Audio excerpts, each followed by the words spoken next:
ಹಾ, ಎರಡನೇ ಪ್ರಶ್ನೆ ಇದೆಯಲ್ಲ. ಮೊದಲಿಗೆ ನಾನು ಈ ಸಿನಿಮಾ ಮಾಡೋದಕ್ಕೆ ಮೊದಲ ಕಾರಣ ಜಡೇಶ್ ಅವರು. ಅಂದ್ರೆ ನಾನು ಯಾವತ್ತೂ ಕೂಡ ಒಬ್ಬ ನಿರ್ದೇಶಕ ಗೆಲ್ಲಬೇಕು, ತುಂಬಾ ದೊಡ್ಡ ಮಟ್ಟಕ್ಕೆ ಗೆಲ್ಬೇಕು. ಯಾಕಂದ್ರೆ ನಾವೆಲ್ಲ ನಿರ್ದೇಶಕರು, ನಮಗೆ ಗೊತ್ತು ಎಷ್ಟು ಕಷ್ಟ ಅಂತ. ನಾವು ಸಿನಿಮಾ ಮಾಡಿ ಮನೆಗೆ ಹೋಗ್ತೀವಿ, ಡಬ್ಬಿಂಗ್ ಮಾಡ್ಬೇಕಾದ್ರೆ ಮತ್ತೆ ಬರ್ಬೇಕಾ ಅಂತ ಕೇಳ್ತೀವಿ, ಪ್ರಮೋಷನ್ ಬೈಕೊಂಡು ಬರ್ತೀವಿ. ಬಟ್ ನಿರ್ದೇಶಕ ಹಾಗಲ್ಲ, ಅವನು ಫಸ್ಟ್ ಇಂದ ಲಾಸ್ಟ್ ತನಕ ನಿಲ್ಬೇಕು. ಸೊ ನಾನು ಜಡೇಶ್ ಅವ್ರು ಗೆಲ್ಬೇಕು ಅಂತ ಯಾವತ್ತೂ ಭಾವಿಸಿದೆ, ಅಂದ್ರೆ ದೊಡ್ಡ ಮಟ್ಟದಲ್ಲಿ ಗೆಲ್ಬೇಕು, ಯಾಕಂದ್ರೆ ಅವ್ರು ಡಿಸರ್ವ್ ಮಾಡ್ತಾರೆ. ಹಾಗಾಗಿ ನಾನು ಹೇಳಿದೆ, ಈ ಸಿನಿಮಾ ನಾನು ಮಾಡಿದ್ರೆ ನಿಮ್ಗೋಸ್ಕರ ಮಾಡ್ತೀನಿ, ಯಾಕಂದ್ರೆ ನೀವು ಗೆಲ್ಲಬೇಕು ಅನ್ನೋ ಕಾರಣಕ್ಕೋಸ್ಕರ. ಯಾಕಂದ್ರೆ ಏನಾಗುತ್ತೆ, ಕೆಲವು ಸಲ ನೆಗೆಟಿವ್ ರೋಲ್ ಮಾಡಿದಾಗ ಅದು ಬರೀ ಪ್ರಮೋಷನ್ ಮಾತ್ರ ಸೀಮಿತ ಆಗುತ್ತೆ. ಬಟ್ ಇದ್ರೆಲ್ಲ ಆ ಥರ ಇರಲಿಲ್ಲ. ಈ ಪಾತ್ರಕ್ಕೆ ಬಹಳ ಒಂದು ಅಸ್ಮಿತೆ ಇದೆ, ಅಂದ್ರೆ ಅವನಿಂದನೂ ಕತೆ ಮುಂದುವರಿಯುತ್ತೆ. ಸೊ ಎಲ್ಲಾ ಪಾತ್ರದ ತರ ಈ ಪಾತ್ರನು ಬಹಳ ಇಂಪಾರ್ಟೆಂಟ್. ಆದ್ರೆ ಕೆಲವು ಸಲ ಏನಾಗುತ್ತೆ, ಬರವಣಿಗೆಯಲ್ಲಿ ಮಾತ್ರ ಈ ಪಾತ್ರ ಇರುತ್ತೆ. ಯಾವಾಗ ಪಕ್ಕದಲ್ಲಿರುವಂತಹ ನಾಯಕ ಅವನ್ ಸ್ವಲ್ಪ ಇನ್ಸೆಕ್ಯೂರಿಟಿ ತೋರಿಸ್ತಾನೆ, ಅದು ಸ್ವಲ್ಪ ಕಮ್ಮಿ ಆಗ್ತಾ ಹೋಗ್ತಾರೆ. ಬಟ್ ವಿಜಿ ಸರ್ ಹಂಗಲ್ಲ, ಯಾವತ್ತೂ ಕೂಡ ಯಾಕೆ ಅವ್ನ್ ವಿಗ್ ಚೆನ್ನಾಗಿದೆ ಅಂತ ಕೇಳಿದವರಲ್ಲ, ಅದು ಅವನಿಗೆ ಯಾಕೆ ಬಿಲ್ಡಪ್ ಇದೆ ಅಂತ ಕೇಳಿದವರಲ್ಲ. ಯಾಕಂದ್ರೆ ಅವ್ರಿಗೆ ಗೊತ್ತಿತ್ತು, ಇಲ್ಲಿ ನಮ್ಮನ್ನೇನೋ ಹೈಲೈಟ್ ಮಾಡ್ತಾ ಇಲ್ಲ, ನಾವೇನೋ ದೊಡ್ಡ ನಾನ್ ರೂಲರ್ ಅಲ್ಲ, ಪಾತ್ರ ರೂಲರ್ ಅಷ್ಟೇ. ಹಾಗಾಗಿ ಅವ್ರು ಅದನ್ನು ಒಪ್ಕೊಂಡು ಯಾವುದೇ ಇನ್ಸೆಕ್ಯೂರಿಟಿ ಇಲ್ಲದೆ ಮಾಡಿದ್ದಕ್ಕೆ ಸರ್ ನಿಮಗೆ ತುಂಬಾ ದೊಡ್ಡ thank you so much. And ಜೊತೆಗೆ ನಿರ್ಮಾಪಕರಿಗೆ, ಅಂದ್ರೆ ಒಂದು ಕನ್ನಡ ಸಿನಿಮಾನ ಮಾಡೋದು ಕಷ್ಟದ ಕೆಲಸ. ಅಂದ್ರೆ ನಾವು ಹಲವಾರು ಅಡಚಣೆಗಳನ್ನ ನಾವು ಎದುರಿಸ್ಬೇಕು, ಮುಂದುವರಿತಾನೆ ಇರಬೇಕು. ಸೊ ನಮ್ಗೆ ಎಷ್ಟೇ ಕಷ್ಟ ಆದ್ರೂ ಕೂಡ ಇಲ್ಲಿ ತನಕ ಸಿನಿಮಾ ತಗೊಂಡ್ಬಂದಿದ್ದೀರಾ. ಅಂಡ್ ನಾನು ಯಾವತ್ತೂ ಭಾವಿಸೋದು, ನಾನು ಅಥವಾ ಯಾರಾದ್ರೂ ಕನ್ನಡ ಸಿನಿಮಾಗಳನ್ನ ಯಾರೆಲ್ಲ ಮಾಡ್ತಾರೆ ಅವರೆಲ್ಲ ಗೆಲ್ಲಬೇಕು. ಅಟ್ಲೀಸ್ಟ್ ಹಾಕಿದ್ದಕ್ಕಿಂತ ₹1 ಜಾಸ್ತಿ ತಗೊಂಡು ಹೋಗ್ಬೇಕು, ಈಗ ಹಾಕಿದ್ದಕ್ಕಿಂತ ಡಬಲ್ ತ್ರಿಬಲ್ ಇನ್ನೂ ಜಾಸ್ತಿ ತಗೊಂಡು ಹೋಗಿ. ಅಂಡ್ ವಿಜಯ್ ಸರ್ ಜೀವನದಲ್ಲಿ ಅತಿ ದೊಡ್ಡ ಸಿನಿಮಾ ಆಗಲಿ ಅಂತ ನಾನು ಪ್ರೇ ಮಾಡ್ತೀನಿ. ಅಂಡ್ ಜಡೇಶ್ ಸರ್, ಒಳ್ಳೇದಾಗ್ಲಿ ನಿಮಗೆ. ನಾನು ಹೈಯೆಸ್ಟ್ ಅಂದ್ರೆ ಇವರೆಲ್ಲ ಹೇಳಿದ್ರಲ್ಲ, ಬ್ರದರ್ ತರ ಟ್ರೀಟ್ ಮಾಡಿದ್ರು, ಬ್ರದರ್ ತರ ಡೈರೆಕ್ಷನ್ ಟೀಮ್ ಹತ್ರ ಕೇಳಿದ್ರೆ ನಾನು ಎಷ್ಟು ಜಗಳ ಮಾಡಿದ್ದೀನಿ ಅಂತ ಅವ್ರು ಹೇಳ್ತಾರೆ. ಸೊ ನಾನು ಜಗಳನೂ ಮಾಡ್ತೀನಿ, ಬ್ರದರ್ ತರ ಟ್ರೀಟ್ ಮಾಡೋದು ಮಾತ್ರ ಅಲ್ಲ. ಒಂದು ಹೈಯೆಸ್ಟ್ ಶ್ರೀಕಾಂತ್ ಹತ್ರ, ಶ್ರೀಕಾಂತ್ ಮಗ ಯಾಕೋ ಮಗ ಇಷ್ಟು ಉದ್ದ ಡೈಲಾಗ್ ನನಗೆ, ಅಂದ್ರೆ ಡೈಲಾಗ್ ಅಂದ್ರೆ ನಂಗೆ ಸ್ವಲ್ಪ ಕಷ್ಟ ಆಗ್ತಾ ಇತ್ತು. ನಾನು ಬರ್ದಿರುವಂತ ಅಂದ್ರೆ ನಾನು ಇಡೀ ಗರುಡ ಗಮನ ಸಿನಿಮಾ 60 ಪೇಜಿಗೆ ಬಂದ್ರೆ, ಇದು ಮೇ ಬಿ ಒಂದ್ 2-3 ಸೀನ್ ಕೇಳಿದ್ರೆ ಒಂದು 10 ಪೇಜಿಗೆ ಬರ್ತಾ ಇತ್ತು. ನಾನು ಹೇಳಿದೆ, ಗುರು ಇದು ಬೇಡ ಗುರು, ಇಷ್ಟು ಡೈಲಾಗು ಬೇಡ ಇದು ಹೇಳಿದ್ದೀನಿ, ಆ ಸಿನಿಮಾ ಅದನ್ನೇ ಹೇಳಿದ್ದೀನಿ, ಈ ಸಿನಿಮಾ ಅದನ್ನೇ ಹೇಳಿದ್ದೀನಿ, ಜಗಳ ಆಡ್ತಾ ಇದ್ದೆ. ಬಿಕಾಸ್ ಫೈನಲಿ ನಾವೇನ್ ಮಾಡ್ತಿದೀವಿ ಅಂದ್ರೆ, ನಾವೆಲ್ಲರೂ ಕೂಡ ಒಂದೇ ಗೋಲಿ ಕೆಲಸ ಮಾಡ್ತಾ ಇದೀವಿ. ಆ ಗೋಲ್ ಏನು ಅಂತ ಹೇಳಿದ್ರೆ, ಈ ಸಿನಿಮಾ ಆದಷ್ಟು ಒಳ್ಳೆ ಸಿನಿಮಾ ಆಗ್ಬೇಕು. ಯಾಕಂದ್ರೆ ಎಲ್ಲಾ ಟೈಮಲ್ಲಿ ಅವಕಾಶ ಸಿಗಲ್ಲ. ಅಂದ್ರೆ ಇಷ್ಟು ಅಂದ್ರೆ ವಿಜಯ್ ಸರ್ ಇರ್ಬೋದು, ಭಾವನಾ ಅವರಿದ್ದಾರೆ, ಜೊತೆಗೆ ನಮ್ಮೆಲ್ಲ ಹುಡುಗರಿದ್ದಾರೆ, ಮಿತ್ರಾ ಸರ್ ಇದ್ದಾರೆ, ಗೋಪಾಲಕೃಷ್ಣ ದೇಶಪಾಂಡೆ ಅವರಿದ್ದಾರೆ, ಆಮೇಲೆ ರಿತನ್ಯ ಇದ್ದಾಳೆ, ಜೊತೆಗೆ ಮಗ ನೀನಿದ್ಯಾ, ಮಾಂತ್ಯ ಸಾಫ್ ನೀನಿದ್ಯಾ. ಸೊ ಇವರೆಲ್ಲ ಇರ್ಬೇಕಾದ್ರೆ ಆ ಸಿನಿಮಾ ಗೆದ್ರೆ, ಒಂದು ಕನ್ನಡ ಸಿನಿಮಾ ಆಗಿ ಗೆದ್ದಾಗ ಒಂದು ದೊಡ್ಡ ಲಾಭ ಇದೆ. ರಚಿತಾ ರಾಮ್ ಅವರಿದ್ದಾರೆ, ಆಮೇಲೆ ಬೈಬೋದವರು. ಸೊ ಎಲ್ಲರೂ ಇದ್ದಾಗ ಒಂದು ಸಿನಿಮಾ ಗೆದ್ರೆ ತುಂಬಾ ಲಾಭ ಇದೆ. ಸೊ ಈ ಸಿನಿಮಾ ಗೆಲ್ಲುತ್ತೆ ಅಂತ ನಾನು ಭಾವಿಸ್ತೀನಿ. ಜೊತೆಗೆ ಮಾಸ್ತಿ ಅವರು ಬಹಳ ಚೆನ್ನಾಗಿ ಬರ್ದಿದ್ದಾರೆ ಸರ್ ಡೈಲಾಗು. ಸೊ ಒಳ್ಳೇದಾಗ್ಲಿ ಎಲ್ರಿಗೂ ಕೂಡ, ಅಷ್ಟೇ. ಕೋಲಾರ ಸ್ಲ್ಯಾಂಗ್ ಮಂಜ ಅವನು ಈ ಮಗ ಒಂದು ಡೈಲಾಗು ಇಲ್ಲ, ನಮಸ್ಕಾರಗಳು ಅಲ್ಲಿ ಮುಗಿದಿತ್ತು, ಆಮೇಲೆಲ್ಲ ಬೆಂಗಳೂರಲ್ಲೇ ಬಂತು ನಮಗ. ಬಟ್ ಬಹಳ ಕಷ್ಟಪಟ್ಟಿದ್ದಾನೆ ಪಾಪ ಅವನು. ಅಂದ್ರೆ ಪ್ರತಿ ಸತಿ ಕೂಡ ನಿಂತು ಅವನು ಆ ಡೈಲಾಗ್ನೆಲ್ಲ ಪಾಲಿಶ್ ಮಾಡಿ, ನಾನು ಸ್ವಲ್ಪ ಜಾಸ್ತಿ ಇರಿಟೇಟ್ ಮಾಡ್ತೀನಿ, ಸರಿ ನಾ ಕರೆಕ್ಟಾಗಿ ಬಂತ ಅಂತ. ಸೊ ಥ್ಯಾಂಕ್ ಯು ಮಗ. ಅಂದ್ರೆ ನನ್ಗೆ ಗೊತ್ತಿಲ್ಲ ನಿಜವಾಗ್ಲೂ ಕರೆಕ್ಟಾಗಿ ಬಂದಿದ್ಯಾ ಅಂತ. ಥ್ಯಾಂಕ್ ಯು ಮಗ, ಥ್ಯಾಂಕ್ ಯು. ಜೊತೆಗೆ ಒಬ್ಬ ಟೆಕ್ನಿಷಿಯನ್ ಹೆಸರು ಹೇಳಲೇಬೇಕು, ಬಹಳ ನನಗೆ ಖುಷಿ ಕೊಟ್ಟಂತ ಟೆಕ್ನಿಷಿಯನ್ ಸ್ವಾಮಿ ಅವರು ತುಂಬಾ ಕೆಲಸ ಮಾಡಿದ್ದಾರೆ ಈ ಸಿನಿಮಾಗೆ. ಅಂದ್ರೆ ಅವರು ದುಡ್ದಂತ ರೀತಿ ಇದೆಯಲ್ವಾ, ನಂಗೆ ಬಹಳ ಖುಷಿ ಆಯ್ತು. ಸ್ವಾಮಿಗೂ ಬಹಳ ಒಳ್ಳೇದಾಗಲಿ ಅಂತ ಹೇಳ್ತಾ ಅಷ್ಟೇ ಅಲ್ವಾ, ಬೇರೆ ಹೆಸರು ಮಿಸ್ ಮಾಡ್ದ ಇಲ್ಲ ಅಲ್ವಾ? Thank you so much. Thank you very much sir. ಹಾಗೆ ನೀವು ವೇದಿಕೆ ಮೇಲೆ ಇರಿ. ಇದೇ ಒಂದು ಸಂದರ್ಭದಲ್ಲಿ ನಮ್ಮ ಸರ್ವೈವರ್ ವಿಜಿ ಸರ್ನ ಕೂಡ ವೇದಿಕೆ ಮೇಲೆ ಬರಮಾಡ್ಕೊಳ್ಳೋಣ. ಈ ಮೂಲಕ ಲ್ಯಾಂಡ್ ಲಾರ್ಡ್ ಸಿನಿಮಾದ ಮೂಲಕ ನಮ್ಮ ಕನ್ನಡ ಚಿತ್ರರಂಗದ ಸರ್ವೈವರ್ ಕೂಡ ಆಗಬೇಕು. ಅವರು ಅಷ್ಟು ದೊಡ್ಡ ಮಟ್ಟದಲ್ಲಿ ಸಿನಿಮಾ ಆಗಬೇಕು. ಸರ್ ಬನ್ನಿ ದಯವಿಟ್ಟು ವೇದಿಕೆ ಮೇಲೆ. ಸೊ ಹಂಗಾಗಿ ನಮ್ಮನ್ನು ಆಡ್ಕೊಂಡಂಥ ಎಲ್ಲ ಮಹಾಶಯರಿಗೂ ನನ್ನ ತುಂಬ ಧನ್ಯವಾದಗಳನ್ನು ತಿಳಿಸ್ತೀನಿ. ನಾನು ಕಪ್ಪು ಮೊಟ್ಟೆ ನೋಡಿ, ಎರಡು ಸೇರಿದ್ರೆ ಒಂದು ವರ್ಲ್ಡ್ ಕಪ್ ಆಗುತ್ತೆ. ಸೊ ಹಂಗಾಗಿ ಅದನ್ನು ಪ್ರೂವ್ ಮಾಡ್ತೀವಿ ಕೂಡ, ಬಿಡೋದಿಲ್ಲ. 100% ಮಾಡ್ತೀವಿ. ನಾವೇನು ಅಂದ್ಕೊಂಡಿದ್ವಿ ಅದನ್ನು ಮಾಡ್ತೀವಿ. ಅದಕ್ಕೋಸ್ಕರನೇ ನಾವೆಲ್ಲ ಇಲ್ಲಿ ಬಂದಿರೋದು, ಅದಕ್ಕೆ ಅಷ್ಟೊಂದು ಸಹಿಸಿರೋದು, ಅದಕ್ಕೆ ಅಷ್ಟೊಂದು ಸಹಿಸ್ತಾ ಇರೋದು, ಅದಕ್ಕೆ ಅಷ್ಟೊಂದು ತುಂಬ ಅಬ್ಸರ್ವ್ ಕೂಡ ಮಾಡ್ತಾ ಇದ್ದೀವಿ. ಇರಲಿ, ಅದು ಮುಂದೆ ಮಾತಾಡೋಣ. ಇನ್ನೂ ಸುಮಾರು ವೇದಿಕೆಗಳಿದೆ ನಾವೆಲ್ಲ ಸೇರಿ ಮಾತಾಡೋದಕ್ಕೆ. ಯಾಕೆಂದರೆ ನೀವು ಇಲ್ಲಿ ಬಂದಾಗ, ಫಸ್ಟ್ ಇದನ್ನು ನಿಲ್ಲಿಸಿದಾಗ ನನಗೆ ತಲೆಗೆ ಹೋಗಿದೆ. ಅದು ಹಿಂದೆ ನಾವಿಬ್ಬರು ಅನುಭವಿಸಿದಂಥ ನೋವು ಅವಮಾನ. ಈಗ ನಮ್ಮ ಶ್ರೀಕಾಂತ್ ಮಾತಾಡಿದ್ರು, ಕಮೆಂಟ್ಸ್ ಬಗ್ಗೆ ಮಾತಾಡಿದ್ರು ಅಂತ ಹೇಳಿದ್ರಲ್ಲ, ಅವಾಗ ಪಕ್ಕದ ಮನೆಯಲ್ಲಿ ಕಮೆಂಟ್ ಮಾಡೋರು, ಆ ರೋಡಲ್ಲಿ ಕಮೆಂಟ್ ಮಾಡೋರು, ಏರಿಯಲ್ಲಿ ಕಮೆಂಟ್ ಮಾಡೋರು ಇವತ್ತು ಈಸಿಯಾಗಿ ಕಮೆಂಟ್ ಮಾಡಿಬಿಡ್ತಾರೆ. ಸೊ ಹಂಗಾಗಿ ಅದ್ರ ಬಗ್ಗೆ ತಲೆ ಕೆಡಿಸ್ಕೋಬಾರ್ದು ಶ್ರೀಕಾಂತ್, ಆರಾಮಾಗಿರು. ನೀನೇ ಕಮೆಂಟ್ ಮಾಡಿ ವಿಷಯ ಓಡಿಸ್ತೀಯ ಅಂದಮೇಲೆ ಯಾಕಪ್ಪ ಹೆದರ್ಕೋತೀಯ? ಹೆದರ್ಕೋಬೇಡ, ಅದು ಇದ್ದಿದ್ದೆ, ಅದಂತೆ ಕಾಯಿಲೆ ಮನುಷ್ಯನಿಗೆ ಯಾವತ್ತಿನ ಬಿಟ್ಕೊಡ್ಬೇಕು, ಅದನ್ನು ತಲೆಗೆ ಹಾಕ್ಕೋಬಾರ್ದು. ಜೊತೆ ನಿಮ್ಗೆ ತುಂಬ ಸಮಯ ವೇಸ್ಟ್ ಮಾಡಲ್ಲ ಪಾಪ ನಾನು, ಯಾಕಂದ್ರೆ ನಾನು ಎಲ್ಲರನ್ನೂ ಮಾತಾಡಬೇಕು. ಮೊದಲನೇದಾಗಿ ಸತ್ಯಪ್ರಕಾಶ್ ಸರ್ನ ತಂದುಕೊಟ್ಟಂಥ ಜಡೇಶ್, ಇದು ದೊಡ್ಡ ಧನ್ಯವಾದ. ಕಥೆನ ಸೆಲೆಕ್ಟ್ ಮಾಡೋದಂಥ Suraj, thank you very much. ಯಾಕಂದರೆ ನಾನು ಫಸ್ಟು ಜಡೇಶ್ ಹೇಳಿದ್ದು ಕಥೆನ ಅವ್ರ ಮಗ ಕೇಳ್ತಾರೆ ಅಂತ. ಹೌದಾ, ಅವ್ರ ಮಗ ಕೇಳ್ತಾರೆ, ಸರಿ ಹೇಳು, ದಯವಿಟ್ಟು ಹೇಳು. ಯಾಕೆಂದರೆ ಈಗ ಈ ಕಥೆ ಹೆಂಗೆ ಆಯಿತು ಅನ್ನೋದನ್ನು ಒಂದು ತುಂಬ ವೆರಿ ಇಂಟ್ರೆಸ್ಟಿಂಗ್ ವಿಷಯ, ಇಂಟ್ರೆಸ್ಟಿಂಗ್ ಜರ್ನಿ. ಅಬೌಟ್ 2 years ನಾನು ಜಡೇಶ್ ಒಟ್ಟಿಗೆ, ಜಡೇಶ್ ಏನು ನೋವು ತಿಂದರು, ಎಷ್ಟು ಅನುಭವಿಸಿದ್ರು, ಹೆಂಗೆ ಒಂದು ಪುಟ್ಟು ಮಗು ಥರ ಹತ್ಬಿಟ್ರು, ಅದೆಲ್ಲ ನೆನೆಸ್ಕೊಂಡಾಗ ನನ್ನ ಆವತ್ತಿನ ದಿವಸ ನಾನು ಇಂಥ ದಡ್ರ ಹತ್ರ ಸೇರ್ಕೊಂಡ್ಬಿಟ್ರಪ್ಪ ಅಂತ ಅನ್ಸ್ಕೊಂಡ್ವಿ. ನಾನು ಅಂದ್ಕೊಂಡೆ ಮನಸ್ಸಲ್ಲಿ. ಆದರೆ ಇಲ್ಲ, ಒಬ್ಬ ಬುದ್ಧಿವಂತನಿಗೆ ಹೋಗಿ ಹೇಳಿದ್ದೆ ಅನ್ನೋಕ್ಕೆ ಅವ್ರಿಗಿನ್ನ ನೀನು ದೊಡ್ಡವರದೇ ಕಣಪ್ಪ, ವಯಸ್ಸಲ್ಲಿ ಚಿಕ್ಕವನಾದರೂ ತುಂಬ ದೊಡ್ಡವನಾಗಲಿ. ಸತ್ಯಪ್ರಕಾಶ್ ಅವ್ರ ಬಗ್ಗೆ ನೀವೇನು ರೆಗ್ಯುಲರ್ ಗಾಂಧಿನಗರದವ್ರ ಥರ ಇಲ್ಲ, ಅವರು ಒಂದೇ. ನಾನು 23 ಬರ್ತೀನಿ, ಅವ್ರು ಯಾರು ಬನ್ನಿ, ನಾನು ಬಂದೇ ಬರ್ತೀನಿ, ಏನಿವಾಗ ಈ ಹಠಾನೇ ನಮ್ಮನ್ನು ಕರ್ಕೊಂಬಂದಿರೋದು. ಹಂಗಾಗಿ ನಿಮ್ಮನ್ನು ನಾನು ಯಾವಾಗಲೂ ಜ್ಞಾಪಿಸ್ಕೋಬೇಕು, ಮರೆಯೋದಿಲ್ಲ ನಿಮ್ಮನ್ನು ನಾನು ಯಾವತ್ತೂ. ಅದ್ಬಿಟ್ಟು ಎಲ್ಲ ಕಲಾವಿದರಂದರೆ ಇಲ್ಲಿ ನಾನು ಶೆಟ್ಟರು ಸೇರಿ ಮಾಡಿದ್ದೀವಿ ಅಂತ ಹೇಳ್ತಾ ಇದ್ದೀರ, ಅದಕ್ಕಿಂತ ಹೆಚ್ಚಾಗಿ ನಾವಿಬ್ಬರು ಮಾಡಿರೋ ಜೊತೆ ನೀವೆಲ್ಲ ಮಾಡಿರೋದಕ್ಕೆ ಒಂದಿಷ್ಟು ದೊಡ್ಡ ಕಳೆ ತುಂಬಿಕೊಂಡಿದೆ. ಇದು ಮಿತ್ರ ಆಗ್ಬೋದು, ಶಿಶಿರ್ ಆಗ್ಬೋದು, ಸ್ವಲ್ಪ ಮಹಾಂತೇಶ, ನಮ್ಮ ಭಾವನಾ ಅವರು, ಏನಪ್ಪ ಅಭಿ, ಮತ್ತು ನಮ್ಮ ಇನ್ನೊಬ್ಬ ರಾಕೇಶ್ ಇದ್ದಾರೆ, ರಾಕೇಶ್ ಅವನು ಭಯಂಕರವಾದ ನಟ, ಆಮೇಲೆ ಒಳ್ಳೆ ನಿರ್ದೇಶಕ ಕೂಡ, ಅವನಲ್ಲಿ ಒಬ್ಬ ಒಳ್ಳೆ ನಿರ್ದೇಶಕ ಇದ್ದಾನೆ. ಹಾಗಾಗಿ ಎಲ್ಲ ಸೇರಿ ಆ್ಯಕ್ಟ್ ಮಾಡಿದ್ದಕ್ಕೆ ಇವತ್ತು ನಾವಿಬ್ಬರು ಇಲ್ಲಿ ನಿಂತ್ಕೊಂಡಿದ್ದೀವಿ. ನೀವೆಲ್ಲ ನಮಗೆ ಸಪೋರ್ಟ್ ಆಗಿ ನಿಂತಿದ್ದೀರಾ, ನೀವೆಲ್ಲ ಎಲ್ಲಿ ಕೊಟ್ಟಿದ್ದಕ್ಕೆ ನಾವು ಆ ಸ್ಥಾನಕ್ಕೆ ಬಂದಿದ್ದೀವಿ. ಇವತ್ತು ಅದನ್ನು ಹೊರಗಡೆ ಏನು 23ನೇ ತಾರೀಕು ಹೊರಗಡೆ ಬಂದು ಮಾತಾಡ್ತೀವಿ. ಸೊ ಹಾಗಾಗಿ ನಿಮ್ಗಳಿಗೆ ಮೊದಲನೇ ಥ್ಯಾಂಕ್ಸ್ ಹೇಳಬೇಕು. ಹೆಣ್ಮಕ್ಳ ವಿಷಯ ಬಂದರೆ ಭಾವನಾ ಅವರು, ರಚಿತಾ ರಾಮ್ ಅವರು, ನನ್ನ ಮಗಳು ರಿತನ್ಯ, ಮತ್ತು ಮಾಡಿದಂಥ ಮಿಕ್ಕಿದೆಲ್ಲ ಹೆಣ್ಮಕ್ಳಿಗೂ ಕೂಡ ಥ್ಯಾಂಕ್ಸ್ ಹೇಳ್ತೀನಿ ನಾನು. ಮತ್ತು ಮಾತು ಕಡಿಮೆ ಇದ್ರೂ ತುಂಬ ಅರ್ಥಗರ್ಭಿತವಾಗಿರಬೇಕು ಅನ್ನೋದಕ್ಕೆ ನಮ್ಮ ಮಾಸ್ತಿ ಶ್ರೀಕಾಂತು, ಮತ್ತು ನಮ್ಮ ಮಂಡ್ಯದ ಮಂಜು, ಎಲ್ರಿಗೂ ಧನ್ಯವಾದಗಳು. ಮತ್ತು ಇಡೀ ಟೀಮ್, ನೀವು ಯಾರು ವರ್ಕ್ ಮಾಡಿದ್ರು ನಿಮ್ಮ ಜೊತೆಯಲ್ಲಿ, ನಾವು ಆ್ಯಸ್ ಇಟ್ ಈಸ್, ಈಗ ನಾನು ಶೆಟ್ಟರು ಇಬ್ಬರು ಡೈರೆಕ್ಷನ್ ಟೀಮ್ ಮೇಲೆ ರೇಗ್ತಾನೆ ಇರ್ತೀವಿ. ಲಾಸ್ಟ್ ಏನೋ ಅವನ ಮೇಲೆ ರೇಗ್ಬಿಟ್ಟೆ ನಾನು, ಅವಿನಾಶ್ ಮೇಲೆ, ಎಲ್ಲ ಕೈ ಅವನು ಅವಿನಾಶ್ ಮೇಲೆ ಅಂತ. ಒಂದೇ ಕಣಪ್ಪ, ನಾವು ಸ್ವಲ್ಪ ನಾವು ಯಾರೋ ನಮ್ಮನ್ನು ಅಂದಂದು ಪರ್ಫೆಕ್ಟ್ ಮಾಡಿಬಿಟ್ಟಿದ್ದಾರೆ. ಸ್ವಲ್ಪ ಅದ್ರ ಮುಖಾಂತರ ಕಡೆ ಗಮನ ನೋಡ್ತಾ ಇರ್ತೀವಿ, ಇನ್ನೊಂದಷ್ಟು ಪರ್ಫೆಕ್ಟ್ ಆಗೋಣ ಅಂತ. ಸೊ ತುಂಬ ಪರ್ಫೆಕ್ಟ್ ಆಗಿದ್ದಾಗ ಇವು ಸಣ್ಣದೇನೋ ತಪ್ಪುಕೊಂಡ್ರೆ ಬೈದಿತ್ತು, ಕ್ಷಮಿಸ್ಬಿಡಿ ದಯವಿಟ್ಟು, ಯಾರೂ ತಪ್ಪು ತಿಳ್ಕೊಬಿಡಿ. ನೀವೆಲ್ಲ ದೊಡ್ಡ ನಿರ್ದೇಶಕರಾಗಬೇಕು ನಮಗೆ. ಇದರ ಜೊತೆಯಲ್ಲಿ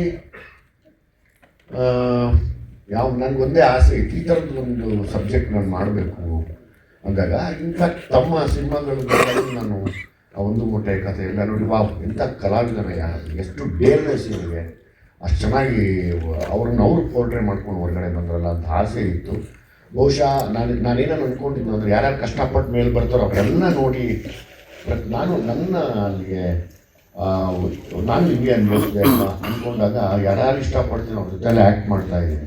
ಸೊ ಹಾಗಾಗಿ ಆ ವಿಷಯದಲ್ಲಿ ನಿಮ್ಮ ಬಗ್ಗೆ ನಾನು ಮಾತಾಡೋದಿಲ್ಲ. ಲೈಕ್ ಶೆಟ್ಟರ್ ಬಗ್ಗೆ ನಾನು ಹೇಳ್ಬೇಕಂದ್ರೆ, ಈಸ್ ಅ ಮ್ಯಾಗ್ನೆಟ್. ಆ ಒಂದು ಈ ಮ್ಯಾಗ್ನೆಟ್ ಇರುತ್ತಲ್ಲ, ಹಂಗೆ ನೋಡಿದ ತಕ್ಷಣ ಒಂದು ನಡ್ಕೋಬೇಕು ಅನಿಸುತ್ತೆ. ಆ ಥರ ಒಂದು ಶಕ್ತಿ ಇರೋವಂಥ, ಆ ಥರ ಒಂದು ಬ್ಲೆಸ್ಸಿಂಗ್ ಇರೋವಂಥ, ಎಲ್ಲದಕ್ಕಿಂತ ಹೆಚ್ಚಾಗಿ ಅದ್ಯಾವುದು ನಾಟಕವೂ ಅಲ್ಲ, ಅದ್ಯಾವುದು ಸುಮ್ಮನೆ ಸುಳ್ಳು ಅಲ್ಲ. ಶೆಟ್ಟರು ಮಾತಾಡೋದು ಒಂದು ಸೇಕ್ರೆಡ್ ಸೋಲ್ ಅಂತ ಹೇಳ್ಬೋದು, ಅದು ನಾನು ನಿಮ್ಮಲ್ಲಿ ಕಂಡಿದ್ದೀನಿ. ಸೊ ಹಂಗಾಗಿ ಅಲ್ಲೊಂದು ಒಂದು ಎನರ್ಜಿ ಇದೆ. ಆ ಎನರ್ಜಿ ನಾವಿಬ್ಬರು ತುಂಬ ಸಾಧಿಸೋದಿದೆ, ಸಾಧನೆ ಮಾಡೇ ಮಾಡ್ತೀನಿ ಖಂಡಿತವಾಗ್ಲೂ. ನಾನು ನಿಮಗೆ ಚಿರಋಣಿ ಆಗಿದ್ದೀನಿ ನಾನು ಆ ವಿಷಯದಲ್ಲಿ. ನಾನು ಯಾವತ್ತೂ ಈ ಥರ ಬಿಲ್ಡಪ್ ತೆಗಿತಾರೆ ಆ ಥರ ಎಲ್ಲ ದಯವಿಟ್ಟು ತೆಗಿಯಪ್ಪ. ನಾನು ಯಾವತ್ತೂ ನನಗೆ ಪಾತ್ರಗಳು ಮುಖ್ಯವಾಗಿರಬೇಕು ಹೊರತು ಅವ್ರು ಯಾರೋ ನನ್ನ ಓವರ್ಟೇಕ್ ಮಾಡ್ತಾರೆ ನನಗೆ ಯಾವತ್ತೂ ಅದಿಲ್ಲ. ನನ್ನ ಮನಸ್ಸಲ್ಲಿ ಯಾವತ್ತೂ ನಾನು ಅಂದ್ಕೊಂಡೇ ಇಲ್ಲ, ಅಂದ್ಕೊಳ್ಳೋದು ಇಲ್ಲ. ನನಗೆ ನೀವು ಬಂದು ನಿಂತಾಗಲೇ ವಾವ್ ಅನ್ನಿಸ್ತು. ಆಮೇಲೆ ನಿಮ್ದು ಇನ್ನೊಂದು 2-3 ಶಾರ್ಟ್ ನೋಡಿದೆ ನಾನು ಜಡೇಶ್ ತೋರಿಸಿದಾಗ. ಅದು ನೋಡ್ಬಿಟ್ಟು ಹೇಳಿದೆ ಈ ಥರ ನಮಗೊಂದು ಕತೆ ಮಾಡೋಣ ಈ ಥರ ಅಂತ. ಸೊ ಇನ್ನೇನು 23ನೇ ತಾರೀಕು, ತುಂಬ ದಿವಸಗಳಿಲ್ಲ. ಈಗಾಗಲೇ ಇಡೀ ಟೀಮ್ ಪ್ರಮೋಷನಲ್ಲಿ ಕೂತಿದ್ದೀವಿ ಈಗ. ಸೊ ಹಾಗಾಗಿ ಶಂಕರ್ ತಾವು ಕೂಡ ಅಪ್ ಟು 23 ಒಂದೊಂದೇನೋ ಸಿನಿಮಾ ಬಗ್ಗೆ ಮರೀದಿರ ನನಗೋಸ್ಕರ ಒಂದೇನೋ ವಿಷಯ ಆಗ್ತಾ ದಯಮಾಡಿ ತಮ್ಮ ಇನ್ಸ್ಟಾಗ್ರಾಮಲ್ಲಿ ಫೇಸ್ಬುಕ್ಕಲ್ಲಿ ಇಲ್ಲ ಇವತ್ತಿಂದ ಆಸಕ್ತಿ ಶುರು ಮಾಡೋಣ. ಇವತ್ತೇ ಹೌದು, ನಾನು ಸ್ವಲ್ಪ ಈ ಸಿನಿಮಾ ಹತ್ರ ಬಂದಾಗ ಒಂದು ತುಂಬ ತಲೆ ಕೆಡಿಸಿ ಇವತ್ತಿಂದ ನಾನು ಪ್ರಾಮಿಸ್ ಮಾಡಿ. ಅಲ್ಲ ಇಷ್ಟು ಕ್ಯಾಮ್ರಾ ಮುಂದೆ ಆಗೋಯ್ತು, ಫೋನಲ್ಲಿ ಆಗಿರೋ ಸಂಭಾಷಣೆ ಅಲ್ಲ, ಕ್ಯಾಮ್ರಾ ಮುಂದೆ ಆಗೋಯ್ತು. ಇವಾಗ ಏನು ಆಪ್ಷನ್ ಇಲ್ಲ ಸರ್ಗೆ.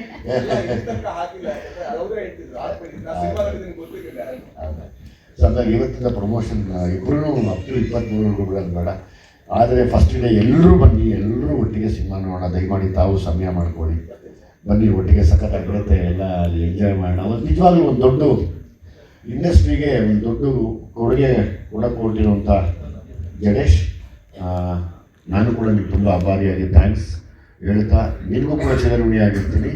ಸತ್ಯಪ್ರಕಾಶ್ ಸರ್, ಒಂದೇ ಒಂದು ಕಿವಿ ಮಾತು ನೋಡಿ, ಇವಾಗಲೂ ಹೇಳ್ತೀನಿ, ಜಡೇಶ್ ಈಗಲೇ ಅಡ್ಜಸ್ಟ್ ಮಾಡ್ಕೊಂಡು ಇನ್ನೊಂದು ಕತೆ ರೆಡಿ ಮಾಡ್ಕೊಳ್ಳಿ. ಅಲ್ಲಲ್ಲ ಮಾಡ್ಕೊಳ್ಳಿ, ಯಾಕಂದರೆ ನಮ್ಮಲ್ಲಿ ಯಾವಾಗಲೂ ಆಗೋದು ಇವನೇ ಕಾಂಬಿನೇಷನ್ಗಳು ಕಟ್ಟಿ ಹೊಡೆದಾಗ, ಕಟ್ಟಿ ಮ್ಯಾಚ್ ಹೊಡಿತೀವಲ್ಲ, ತಕ್ಕಂಥ ಎಲ್ಲ ಪ್ಲೇಯರ್ಸು ದೂರ ಆಗೋಗ್ಬಿಡ್ತೀವಿ. ಆ ದೂರ ಆಗಿರೋದೇ ನಮ್ಮ ವೀಕ್ನೆಸ್ ಇವತ್ತು ನಮ್ಮ ಕನ್ನಡ ಇಂಡಸ್ಟ್ರಿಯಲ್ಲಿ. ಅದಕ್ಕೆ ನಾವೇನು ಹೇಳ್ಬೋದು ಅಂದರೆ, ನಿರ್ದೇಶಕರನ್ನ ಬಿಡಬೇಡಿ, ಚೆನ್ನಾಗಿ ಸಾಕೊಳ್ಳಿ. ಯಾಕಂದರೆ ನೀವು ನಾಟಕ ಮಾಡಲ್ಲ, ಮೋಸ ಮಾಡಲ್ಲ, ಸ್ವಲ್ಪ ಮುಚ್ಕೊಂತೀರ, ಇಲ್ಲ ಫೋನ್ ಎತ್ತಲ್ಲ, ಇಲ್ಲ ಕೈಗೆ ಸಿಕ್ಕಲ್ಲ, ಮೂರೇ ತಾನೆ. ಇದು ನಮಗೆ ಕಾಮನ್ ಆಗ್ಬಿಟ್ಟಿದೆ. ಅದನ್ಬಿಟ್ಟು ನೀವು ಕೆಟ್ಟವರಲ್ಲ, ನೀವು ದಿಲ್ದಾರ್, ನಿಮ್ಮ ದಿಲ್ಲಿಗೆ ನಾನು ಹ್ಯಾಟ್ಸಾಪ್, ನಿಮ್ಮ ಡೈಲಿಗೆ ಹ್ಯಾಟ್ಸಾಪ್ ನನ್ನ ಕಡೆಯಿಂದ. ಯಾರು ಬಂದ್ರೂ ನಾನು ನಿಂತ್ಕೊತೀನಿ ಅಂತೀರಲ್ಲ, ಅದೇ ನಿಮ್ಗೆ ದೊಡ್ಡ ಶಕ್ತಿ. ಸೊ ಹಾಗಾಗಿ ಇವಾಗಲೇ ಜಡೇಶ್ನ ಲಾಕ್ ಮಾಡಿ, ಬೀಗದ ಕೈಯೆಲ್ಲ ನಾವು ಇದೀವಿ, ನಮ್ಮನ್ನು ಯೂಸ್ ಮಾಡಿ ಬಿಡಬೇಡಿ. ಸ್ವಾಮಿ ಬಗ್ಗೆ, ಸ್ವಾಮಿ ಜೊತೆಲಿ ಕಾರಣ, ಸ್ವಾಮಿ ಗೊತ್ತಿಲ್ಲ, ಕೆಲವ್ರದ್ದು ಕೈ ರುಚಿ ಅಡುಗೆಯಲ್ಲಿ ಸುಮ್ಮನೆ ಹಂಗೆ ಅಲ್ಲಿ ಹಾಕಿದ್ರೆ ಅಡುಗೆ ಆಗುತ್ತೆ, ತುಂಬ ರುಚಿ ಅಂತಾರಲ್ಲ, ಹಾಗೆ ಎಲ್ಲ ಕೊಟ್ಟಿದ್ದಾರೆ, ಎಲ್ಲನೂ ಕೊಟ್ಟಿದ್ದಾರೆ ಪ್ರೊಡ್ಯೂಸರು. ಸ್ವಾಮಿ ಹಂಗೆ ಇಟ್ಕೊಂಡ ಅಂದರೆ ಕ್ಯಾಮ್ರಾನ, ಅದೇನೋ ಗೊತ್ತಿಲ್ಲ, ಅದು ಮ್ಯಾಜಿಕ್ ಅದು ಅಷ್ಟು ಅದ್ಭುತವಾಗಿ ನನಗೊಬ್ಬ ತಮ್ಮ ಅವನು. ಸೊ ಹಂಗಾಗಿ ನಾನು ಅವನು ಅಂತ ಮಾತಾಡ್ತೀನಿ, ಯಾಕಂದರೆ ಅವ್ನು ಚಿಕ್ಕವನಿಂದ ನಾನು ನೋಡ್ತೀನಿ. ಜೊತೆಲಿ ಕಾರಣ ಅವರಿಬ್ಬರು ಪಾರ್ಟ್ನರ್ಶಿಪ್ ಹೆಂಗಿದೆ ಅಂದರೆ, ಅದ್ರ ರಿಸಲ್ಟೇ ನಮ್ಮ ಈ ಟೀಸರ್ ಆಗ್ಬೋದು, ಸಿನಿಮಾ ಆಗ್ಬೋದು, ಅದ್ಭುತವಾದ DOP ನಮ್ಮ ಸ್ವಾಮಿ. ಒಂದು ಸೆಕೆಂಡ್ ಕಾರಣ, ನೀನು ಕೂಡ ಬಂದಿಲ್ಲ ಸುಮಾರು, ನೀನು ಕೂಡ ಥ್ಯಾಂಕ್ಸ್ ಹೇಳ್ತೀನಿ. ಜೊತೆಯಲ್ಲಿ ಜಡೇಶ್ನ ತುಂಬ ಒಳ್ಳೆ ಗೆಳೆಯನಾದ ಸುಧಾಕರ್ ಆಚೆ ಬರಲ್ಲ, ಸುಧಾಕರ್ ಆಚೆ ಬರಲ್ಲ, ಮಾತಾಡಲ್ಲ, ಏನೂ ಮಾಡಲ್ಲ, ಬರೀ ಜಡೇಶ್ ಸಪೋರ್ಟ್ ಮಾಡ್ಕೊಂಡು ಇರ್ತಾರೆ. ಇಷ್ಟು ಕೆಲಸಗಳ ಹಿಂದೆ ಒಂದು ಬೆನ್ನೆಲುಬಾಗಿ ನಿಂತಿರುವಂಥ ಒಂದು ಅದ್ಭುತವಾದ ಮನುಷ್ಯ. ತುಂಬ ಖುಷಿ ಆಗುತ್ತೆ ಸರ್ ನನಗೆ. ಏನಾನ ಆಗಲಿ ಆತನ ಪಾಡಿಗೆ ಆತ ಜೊತೆಯಲ್ಲೇ ನಿಂತ್ಕೊಂಡು ಎಲ್ಲ ವಹಿಸ್ಕೊಂಡು ಮಾಡೋದು. ನಿಜವಾಗ್ಲೂ ನಿಮ್ಮಂಥವ್ರು ನಮಗೂ ಕೂಡ ಬೇಕು. ಸಿಗೋದು ಕಷ್ಟ ನಮಗೆ, ಏನು ಮಾಡೋದು, ಈ ಅಷ್ಟು ಭಯಂಕರವಾದ ಕಾಲ ಇವಾಗ. ನಮ್ಮದು 2-3 ಕೋಟಿ ದಯವಿಟ್ಟು.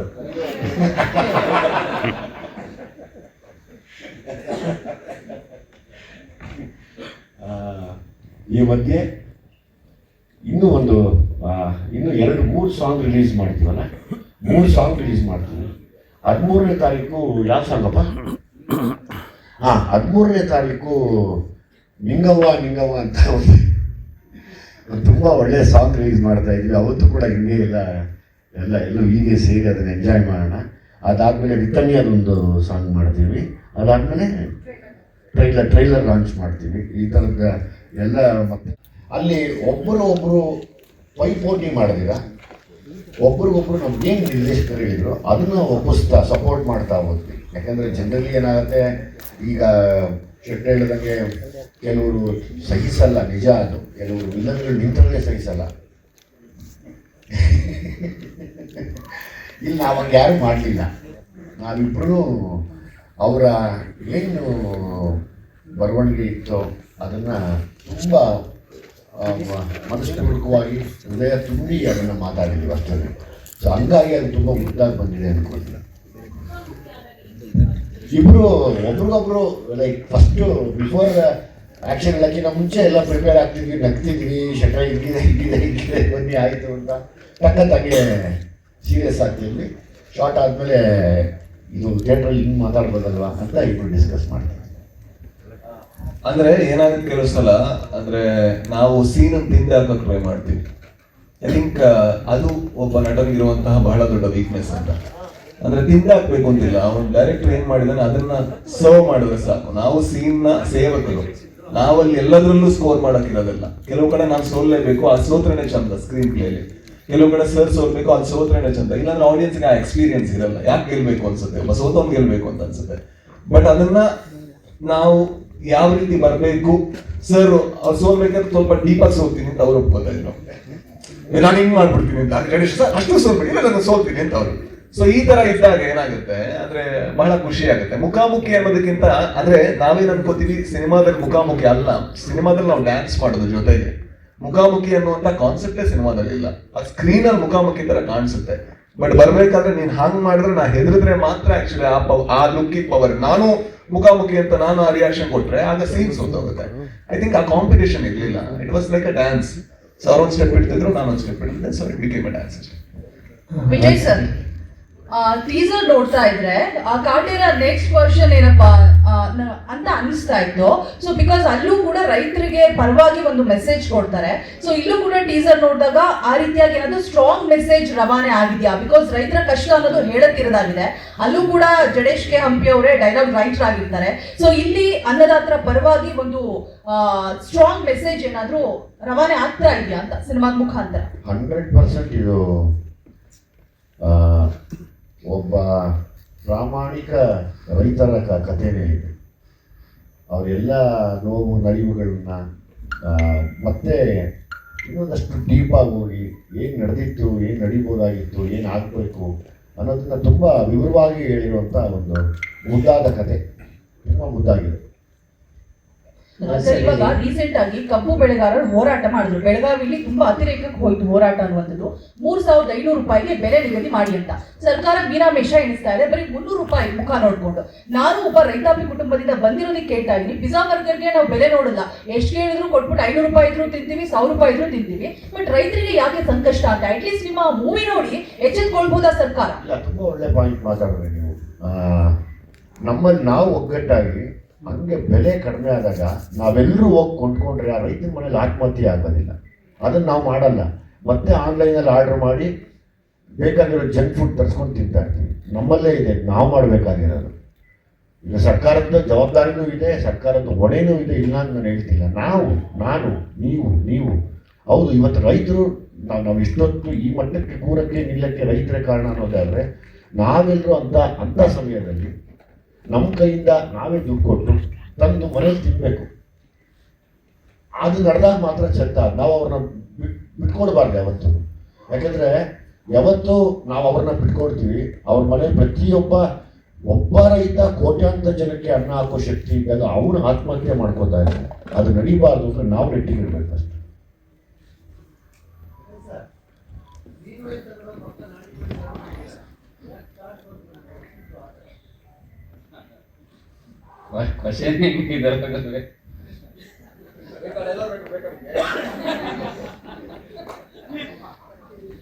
ಅವ್ರಿಗೆ ಒಂದು ಸೀಗಡಿ ತಿನ್ಬೇಕು ಅಂತ ಆಸೆ ಇತ್ತು.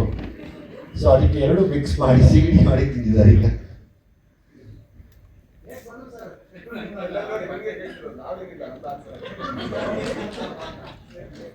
ನನಗೆ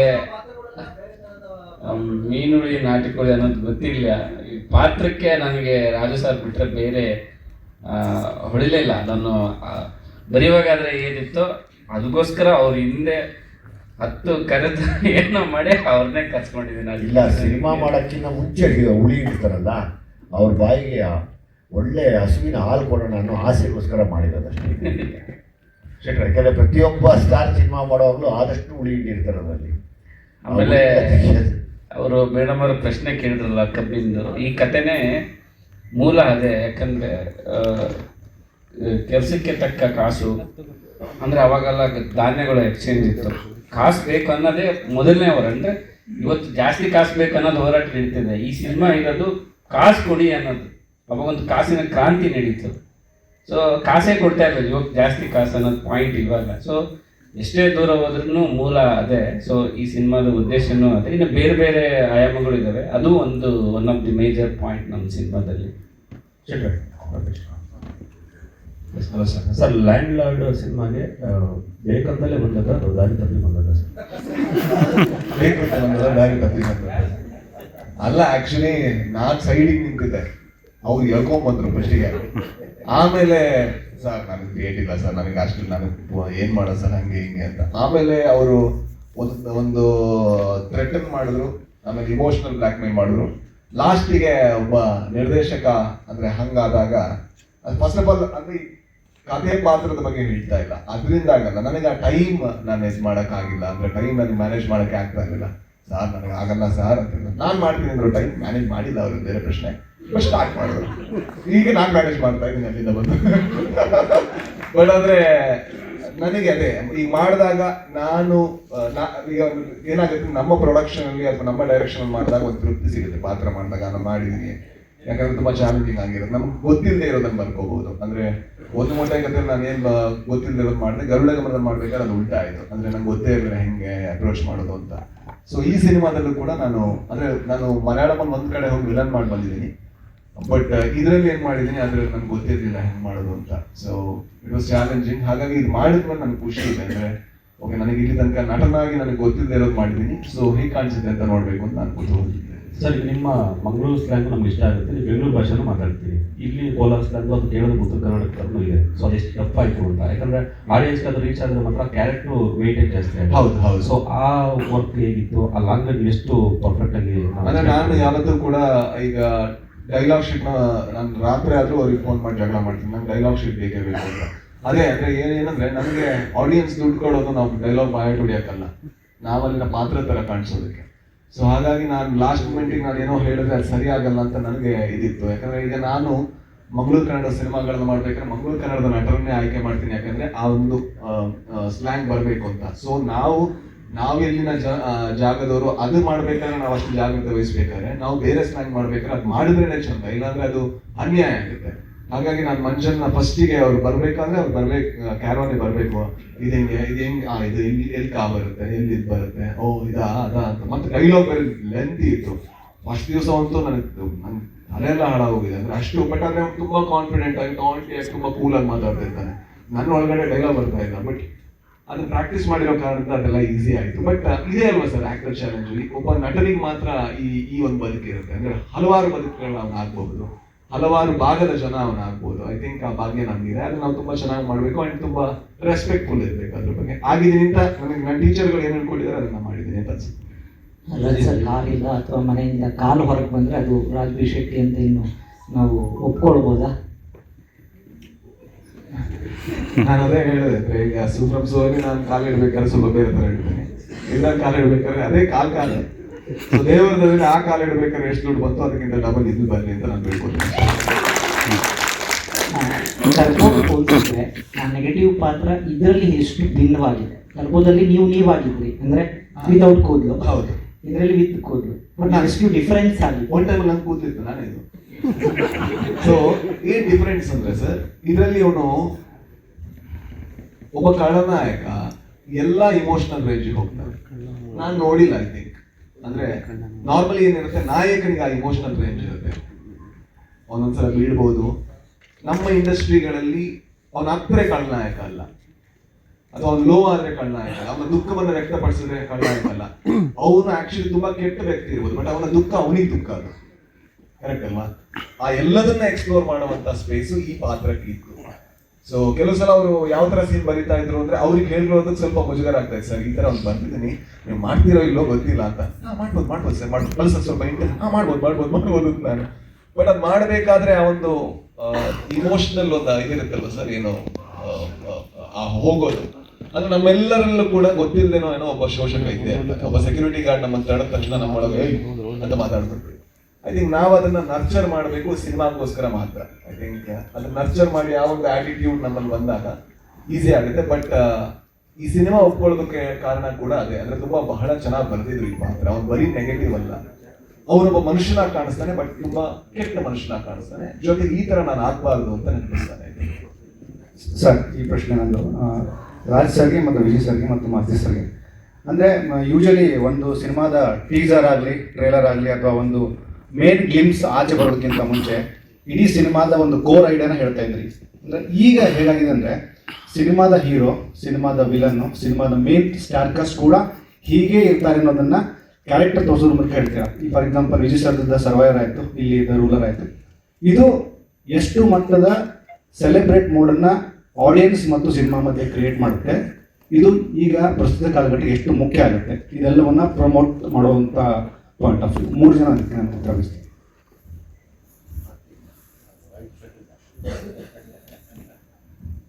ಏನಂದ್ರೆ ಈಗ ಕನ್ನಡ ಚಿತ್ರರಂಗಕ್ಕೆ ನಾವು ಜನರನ್ನ ಥಿಯೇಟರ್ ಕರ್ಕೊಂಡು ಬರುವಂತಹ ಒಂದು ದೊಡ್ಡ ಹೋರಾಟದಲ್ಲಿ ಇದೆ. ಹಾಗಾಗಿ ಯಾವುದೇ ಅವಕಾಶಗಳನ್ನ ಕೊಟ್ಟರು ಕೂಡ ನಾವು ಬಿಡಬಾರ್ದು. ಸೊ ಇದರ ಅವಕಾಶ ಏನು ಅಂತ ಹೇಳಿದ್ರೆ ಕೊಲಾಬ್ರೇಷನ್.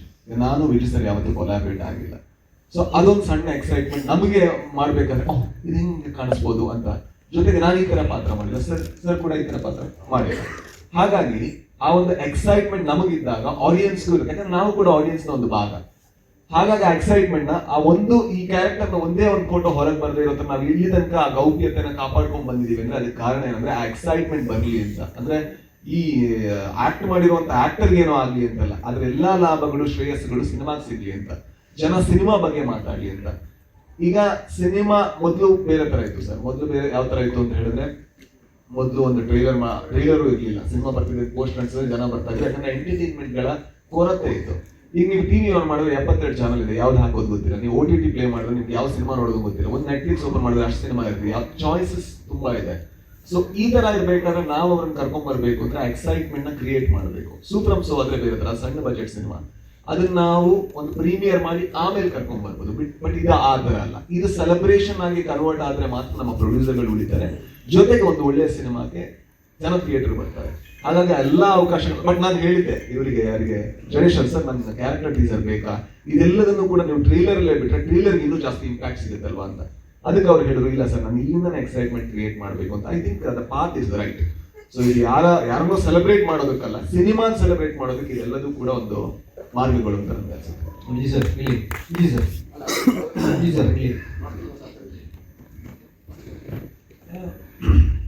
ಸರ್ ಹೇಳಿದ್ದಕ್ಕೆ ಯಾವುದೇ ಒಂದು ಪಾತ್ರ, ಈಗ ಅವರು ರೂಲರ್ ಪಾತ್ರ ಟೀಸರ್ ಬೇಕಂತ ಪ್ರಶ್ನೆ ಕೇಳ್ತಾರೆ.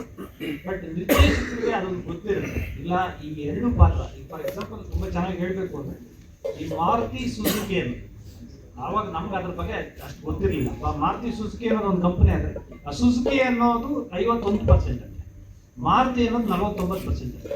ಸೊ 1% ಅದೊಂದು ಹೀರೋಯಿಸಮ್ ನನಗೆ ಎಲ್ಲಾದ್ರೂ ಇದೇ ರೂಲರ್ ಟೀಸರ್ ನೋಡಿದಾಗ ರಾಜ್ಬಿ ಶೆಟ್ಟಿ ನಂಗೆ ತೋರಿಸಿದಾಗ ಅದು ಅವ್ರ ಪಾಯಿಂಟ್ ಆಫ್ ವ್ಯೂ ನಾನು ಕೆಟ್ಟವನಾಗಿದ್ರು ಅದು ವರ. ಎಲ್ಲಾದ್ರೂ ಪಾಡ್ ಅದು ನಡ್ಕೊಂಡು ಹೋಗ್ತಾ ಇದೆ ಅಂದ್ರೆ ನಿಂದೇನೋ ಹೊಸ ಕಾನೂನು ನನ್ನ ಪಾಯಿಂಟ್ ಆಫ್ ವ್ಯೂ ಅಂತ ಅವ್ರು ಹೇಳೋದು. ಇಲ್ಲ ಅದ್ರ ಮಧ್ಯೆ ನಾನು ಎದ್ದು ನಿಂತ್ಕೋತೀನಿ. ಈಗ ಕಪ್ಪು ಬೆಳೆಗಾರರ ಬಗ್ಗೆ ಅವರು ತುಂಬಾ ಚೆನ್ನಾಗಿ ಕೇಳಿದ್ರು.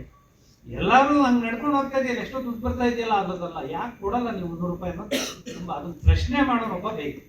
ಸೊ ಅದನ್ನ ನಮ್ಮ ಜಡೇಶ್ ಅವರು ಒಂದು ಪಾತ್ರನ ಇದು ಮಾಡಿ ಅದನ್ನ ಎತ್ತುತ್ತಾರೆ. ಅದು ಇವ್ರಿಗೆ ಆಗಲ್ಲ. ಎಲ್ಲ ಪಾಠ ನಡ್ಕೊಂಡು ಹೋಗ್ತಾರೆ, ನೀನು ಯಾರು ಕೇಳಕ್ಕೆ ಅನ್ನೋದು ಪ್ರಶ್ನೆ. ಇದೊಂದು ತಿಕ್ಕಾಟ ಅಂತೂ ನಡೆಯುತ್ತೆ. ಸೊ ಇದು ಸಾರ್ ಹೇಳ್ದಂಗೆ ಇದು ಸೆಲೆಬ್ರೇಷನ್ ಆಗಿ ಈಚೆ ಬಂದು ನಮ್ಮ ಜನಗಳು ಹೌದು ಅಂತ ಇದನ್ನು ಕಥೆಯಾಗಿ ಒಪ್ಕೊಳ್ದೆ ಒಂದು ಅನುಭವವಾಗಿ ಒಪ್ಕೋಬೇಕು. ಮತ್ತೆ ಒಂದು ಮಾರ್ಪಾಡು ಆ ಕಾಲದಲ್ಲಿ ಹೆಂಗಾಗಿತ್ತು ಅನ್ನೋದನ್ನ ಈ ಒಂದು ವಿಷಯದಲ್ಲಿ ತೋರಿಸುವಂಥ ಪ್ರಯತ್ನ. ಅದೇ ವಿಷಯದಲ್ಲಿ ಯೋಚನೆ ಮಾಡ್ತಾ ಇರ್ತೀನಿ. ಅಂದರೆ ನಾಯಕ ಖಳನಾಯಕ ಅನ್ನೋಕ್ಕಿಂತ ಹೆಚ್ಚಾಗಿ ಇಬ್ಬರ ಉದ್ದೇಶಗಳು ಒಂದೇ ಆಗಿರುತ್ತೆ, ಒಬ್ಬ ತಂತ್ರಿ ಒಬ್ಬ ಕುತಂತ್ರಿ. ಸೊ ಹಾಗಾಗಿ ಪ್ರತಿಯೊಬ್ಬರ ಲೈಫಲ್ಲೂ ಈ ನೋವು ಇದ್ದೇ ಇರುತ್ತೆ. ಈ ಸಿನಿಮಾದ ನೋವು ಬೇರೆ ಬೇರೆ ರೂಪದಲ್ಲಿರುತ್ತೆ. ಅದು ಅವಾಗ ಏನು ಮಾಡಿದ್ರೆ ಚೆನ್ನಾಗಿ ನನ್ನ ನಂಬಿ ನಮ್ಮನ್ನೆಲ್ಲ ನಂಬಿ ಬರುವಂಥ ಒಬ್ಬ ಪುಣ್ಯಾತ್ಮ ಪ್ರೇಕ್ಷಕ ತನಗೆ ಸಾಲ ಬಡ್ಡಿ ಎಷ್ಟೇ ಇದ್ದರೂ ಮನೆ ನೋವನ್ನ ಮರೆತು ನಮಗೋಸ್ಕರ ಬಂದು ಒಬ್ಬ ಟಿಕೆಟ್ ತೊಗೊಂಡು ಕೂತಾಗ ಅವ್ರಿಗೆ ಅನ್ಸ್ಬೇಕು ನನಗೆ ತುಂಬ ಲೇಟ್ ಆಗಿದೆ, ಏಟಿಗೆ ಎದುರೇಟಿದ್ರೆ ಮಾತ್ರ ನಾನು ಬದುಕೋಕ್ಕೆ ಸಾಧ್ಯ ಅಂತ. ಆ ಆ್ಯಂಗಲಲ್ಲೇ ಯೋಚನೆ ಮಾಡ್ತಾ ಇರ್ತೀನಿ, ಕಮರ್ಷಿಯಲ್ ಆ್ಯಂಗಲಲ್ಲಿ ಯೋಚನೆ ಮಾಡ್ತಾ ಇರ್ತೀನಿ ಯಾವಾಗಲೂ ನಾನು. ಅದು ನನಗೆ ತುಂಬ ಇಷ್ಟ. Rajveer sir, on your left. So the teaser is election final. Congrats on that. ಈಗ ವಿಜಯ್ ಸರ್ ಕೈಯಲ್ಲಿ ಬೇರೆಯವ್ರನ್ನ ಕೊಲ್ಲುವಂತಹ ಆಯುಧ ಇದೆ, ನಿಮ್ಮ ಕೈಯಲ್ಲಿ ಸುಡುವಂತಹ ಆಯುಧ ಇದೆ. ನಿಮ್ಮ ನೀವೇ ಸುಟ್ಕೊಳ್ತೀರಾ, ಬೇರೆಯವ್ರನ್ನ ಸುಡ್ತೀರಾ? ಐ ಥಿಂಕ್ ಒಳಗಿರೋ ಯಾವತ್ತೂ ಕೂಡ ಫಸ್ಟ್ ನಮ್ಮನ್ನು ಸುಡುತ್ತೆ. ಸೊ ಈ ಥರದ ಪಾತ್ರಗಳು ಫಸ್ಟ್ ಅವ್ರನ್ನ ಸುಡ್ಕೋತಾರೆ, ಬಟ್ ಗೊತ್ತಿರಲ್ಲ ಅಷ್ಟೇ. ಸೊ ಎಲ್ಲ ಖಳನಾಯಕರು ಅದೇ ರೀತಿ. ಸೊ ನಾವು ಕೂಡ ಎಲ್ಲೋ ಒಂದು ಕಡೆ ಯಾರೋ ಒಬ್ಬರಿಗೆ ಖಳನಾಯಕರಾಗಿರ್ತೀವಿ, ಬಟ್ ಅವ್ರನ್ನ ಸುಡಬೇಕು ಅನ್ನುವಂತಹ ಒಂದು ಇಂಟೆನ್ಷನಲ್ಲಿ ನಮ್ಮನ್ನು ನಾವು ಸುಡ್ಕೋತಾ ಇದ್ವಿ. ಫಾಸ್ಟಲ್ಲೂ ಮಾಡ್ಕೊಂಡಿದ್ದೀವಿ ನಾವು ನಮಗೆ ಹತ್ತಿರ. ಸೊ ಈ ಪಾತ್ರ ಬೇರೆಯವರು ಬೇಡ ವೆಪನ್. ಐ ಥಿಂಕ್ ಹೊರಗಡೆ ಅನ್ಕೊಳ್ಳೋದಕ್ಕೆ ಬೇರೆ ಬೇಕು, ನಮ್ಮನ್ನು ನಾವು ಸಾಯಿಸೋದಕ್ಕೆ ಸಿಗರೇಟ್ ಸಾಕಲ್ಲ. ಸರ್ ಇಲ್ಲಿ ಮೊದಲಿಗೆ ನಿಮ್ಮ ಪಾತ್ರ ಆರಿಸ್ಕೊಂಡಿದ್ದಕ್ಕೆ ನಿಮಗೆ ಧನ್ಯವಾದ.